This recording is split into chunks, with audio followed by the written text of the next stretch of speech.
Movie begins with the National Hurricane Center issuing urgent warnings as a powerful hurricane rapidly intensifies over South Carolina. Residents in coastal towns are ordered to evacuate before the storm gets even worse. In Andyville, Dakota tries to order takeout, but her favorite restaurant is closing because of the approaching storm. Dakota suffers from severe anxiety about leaving the house, and after losing her mother, she has been living there alone. But with almost nothing left to eat, she forces herself to go outside. As Dakota walks down the street, she sees her neighbors packing up and leaving. Then a fire truck suddenly races past with its siren blaring. The noise overwhelms her, triggering a panic attack, and she immediately decides to turn back. On her way home, Dakota runs into a neighbor who reminds her that everyone has been told to evacuate. He even offers her a ride, but the thought of leaving with someone else terrifies her. Dakota refuses and returns home. Meanwhile, across town, three siblings are swimming in a swamp despite the dangerous weather. Their fun ends when their foster father, Billy, arrives and orders them out of the swamp. He warns them that getting hurt could lead to expensive medical bills, but Dee argues that he wouldn't even take them to a doctor. Billy quickly shuts down the argument and takes the siblings away in his truck. Elsewhere, Lisa, a pregnant worker at a meat plant, rushes to her car after finishing up. She says goodbye to Bob, who has to stay behind and finish his work. While driving, Lisa gets a call from her mother, who is still upset that Lisa left New York and moved to Andyville for her fiancé, only for him to abandon her after she became pregnant. Her mother then gives her an even more serious warning. The highways have been closed because of the storm, and Lisa needs to reach higher ground immediately. At the port, marine biologist Dale tells his co-worker Brian that the marine life is already moving north to escape the storm. That includes the shark, which means they haven't been able to tag all of them before the hurricane arrived. Just then, Harbor Master Greg informs them that the storm has intensified to a Category 6. Concerned, Dale immediately calls his niece, Dakota. Dakota is still sitting by the front door when she gets the call. Dale offers to come pick her up, but she refuses to leave. He tries to convince her by explaining how dangerous the storm is becoming and reminds her that he understands how difficult it is to lose someone they love because he misses her mother too. Dale tells Dakota that staying inside the house won't make the pain disappear. She simply laughs and teases him about his parenting skills. Even so, Dale promises he'll come get her and hangs up. Dakota tries to distract herself by watching TV, but every channel is showing storm coverage, so she connects her phone to the television and starts playing old family videos instead. Meanwhile, Billy is driving the kids home while continuing to lecture them. When Ron sees people rushing away from the area, he wonders if they should leave too, but Billy dismisses the concern, saying it's only wind and rain. He even turns up the music and keeps driving. When they get home, Dee becomes worried that the windows could break during the storm. Billy assures her that he installed reinforced glass. He then goes downstairs to find his wife, Rachel, and complains about everything that's happening. Rachel tells him to calm down, reminding him that they're responsible for taking care of the kids. Dee interrupts them, saying that the siblings are hungry. She spots some steaks inside the basement refrigerator, but Billy quickly tells her to stay out of it. Rachel gives her some bread instead, and they remind the kids that the basement is off limits. Back at the port, reporter Joe approaches Dale and asks about a shark incident that happened earlier that morning. Dale hasn't heard anything, so Joe explains that a couple at the beach was attacked by a great white shark, with some witnesses claiming there were two sharks. Dale immediately points out that great whites don't normally hunt in groups and suggests the sharks may have been bull sharks instead, but Joe is more interested in creating a sensational news story than getting the facts right. Dale tries to correct him, but Joe ignores him, so Dale walks away. Meanwhile, Lisa is searching for help, but the shops around her are already empty. Her mother calls again to check on her, but the connection suddenly cuts out. Then Lisa feels a sharp pain in her stomach. She assumes it's just stress from the storm and tries to calm herself down by turning on some music. As the wind grows stronger, buildings begin to shake and the power suddenly goes out. Huge waves crash against the coastal barriers until they finally give way, sending floodwater rushing into the town. Lisa drives as fast as she can, nearly colliding with a truck before stopping at the last second. The driver is Bob, who warns her that fallen trees have blocked the road ahead and tells her to turn around. But water is already rushing in from the other direction, so Lisa has no choice but to keep moving. Her car soon gets trapped against a tree. Bob tries taking another route, but a powerful wave slams into his truck and pushes it down the flooded street, damaging several structures along the way. Lisa watches as the truck is swept toward her, but her own car is still stuck. Then another surge of water finally pushes it free. The current carries Lisa's car through the flooded streets until it crashes into a tree. A large branch breaks through the windows, and water quickly starts filling the vehicle. Lisa tries to escape, but she's trapped inside. Meanwhile, Bob's truck is swept into a statue, damaging the tank and releasing a large amount of chum into the floodwater. The scent quickly spreads toward the ocean, and the sharks notice. At the siblings' home, floodwater begins pouring into the yard. Rachel tries warning Billy, but he still refuses to take the danger seriously. Suddenly, a wave smashes through a window and knocks Billy down. Rachel wants to get out, but Billy doesn't know how they'll make it through the flood. Then Ron reminds them that their vehicle has a snorkel, giving them a possible way to escape. Across town, Dakota sees the rising water approaching her house. She quickly moves away from the windows just before a wave crashes into the building. From the upper floor, she looks outside and spots Lisa trapped inside her car. Nearby, two men named Scott and Jimmy hear Lisa calling for help from a boat. Scott immediately jumps into the floodwater and swims toward her. He climbs onto the hood and tries to move the branch blocking Lisa's escape, but the powerful wind knocks him back into the water. Scott tells Jimmy to grab the cutters from their truck. While Jimmy swims back for them, Scott stays near Lisa and keeps talking to her, trying to keep her calm. Jimmy returns with the cutters and jumps back into the water, but suddenly, something pulls him beneath the surface. Scott turns around, but Jimmy has disappeared. Moments later, Jimmy resurfaces in panic, badly injured. Before Scott can reach him, another powerful force pulls him away. That's when Dakota spots a fin moving through the floodwater. She throws open the window and desperately tries to warn them about the shark. Scott can't hear her, but Lisa does and immediately starts shouting too. Bob hears the commotion from his truck and begins forcing the door open so he can help. But the moment he gets into the water, a massive shark suddenly rushes toward him and pulls him beneath the surface. Scott finally realizes what they're dealing with and tries to swim away. But the shark catches up to him, slamming him against Lisa's car before dragging him beneath the waves. Meanwhile, Dale and Brian watch the news from their boat and learn that the Coast Guard has banned all boats from leaving the port for the next 12 hours because of the dangerous winds and currents. They also hear that Annieville is heavily flooded, with several people already missing. Dale immediately worries about Dakota. He checks their tracking system and realizes the town was flooded after the levee broke. A few minutes later, Dale, Brian, Joe, and his cameraman make a deal. Joe will drive them to Annieville with their boat, and in return, they'll be allowed to record everything. Back at Billy's house, the water has risen dangerously high. Billy and Rachel carefully make their way toward the garage while the kids watch from inside. Suddenly, they spot a shark moving through the flooded area. Before they can react, Billy is pulled underwater, and Rachel is forced to flee as the shark closes in. The children watch helplessly from the window as the situation quickly gets worse. Meanwhile, Lisa is trapped inside her flooded car and is running out of time. Dakota tries calling for emergency help, but no one answers. Lisa begs Dakota to help her, but Dakota is terrified of going into the water because of the shark. Then Lisa reveals that she's pregnant and may be in labor. Despite her fear, Dakota forces herself to stay calm and decides to help. She carefully makes her way through the flooded house, grabs a knife, and climbs outside through a window. Dakota moves from one piece of floating debris to another while keeping an eye on the water around her. Eventually, she reaches Lisa's car and uses the knife to cut through the roof and clear away the branches trapping her. Together, they manage to escape and make it back inside the house. Dakota gives Lisa a towel and explains that she's completely alone because her parents are gone. Lisa suggests going to the roof and creating a signal for rescuers, but then she suddenly starts experiencing contractions. Dakota quickly tears down some curtains and takes them to the roof, using the fabric to make a large help signal. When she returns, Lisa realizes the baby is coming much sooner than expected, leaving Dakota with another problem to deal with. Meanwhile, Brian checks the marine tracking system and discovers that a shark named Nellie is dangerously close to Dakota's location. Joe is confused by the name, so Dale explains that Nellie is a pregnant great white they've been tracking for the past 3 years. Before they can get any closer, their vehicle becomes trapped by the rising floodwater. They abandon it and prepare their boat, but Brian discovers that the internet is down, meaning they can no longer access their tracking map. They'll have to navigate without it. As they head toward Annieville, Dale contacts Greg to confirm they're going the right way. Greg warns him to get there quickly. Along the way, they see signs of the destruction caused by the storm and the shark. Back at the house, the three siblings are trapped on a table as the floodwater continues rising around them. They suddenly realize that one of the doors is still open,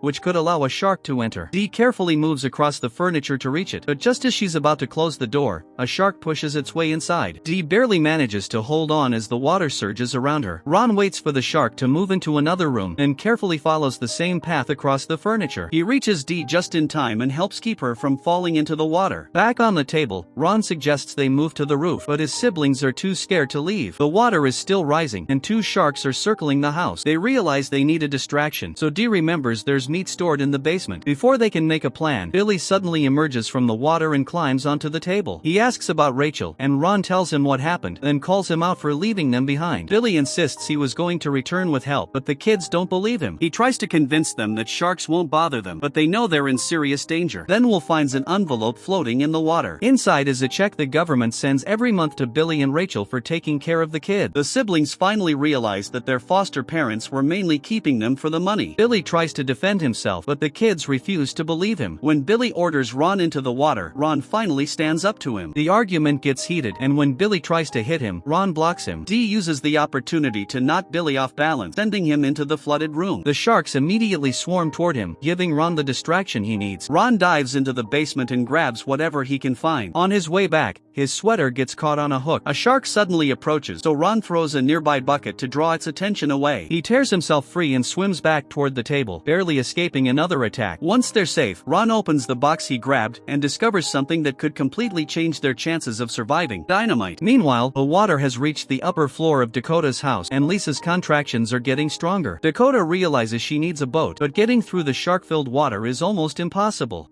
Then she remembers something Dale told her earlier: certain vibrations can imitate the distress signals of injured fish. Dakota quickly gathers several vibrating devices, places them inside bags, and throws them into the water. The sharks immediately go after the vibrations. With the creatures distracted, Dakota carefully enters the water and moves from one structure to another, keeping herself above the current whenever possible. She even secures a flashlight to her head so she can spot the sharks in the dark. Suddenly, the flashlight goes out. Dakota frantically gets it working again, only to be startled by something floating past her. After the sharks finish with the decoys, two of them begin circling Dakota. She stays completely still and lets one pass before moving again. Finally, she reaches the boat. Meanwhile, Dale explains to Joe why he became fascinated with sharks in the first place. He recalls an encounter from years ago when a dangerous animal in the water was confronted by sharks. For Dale, it was the moment he realized just how powerful and unpredictable these creatures could be. By now, the only thing that seems to scare these sharks is something bigger than them. But Dale also knows that strong electrical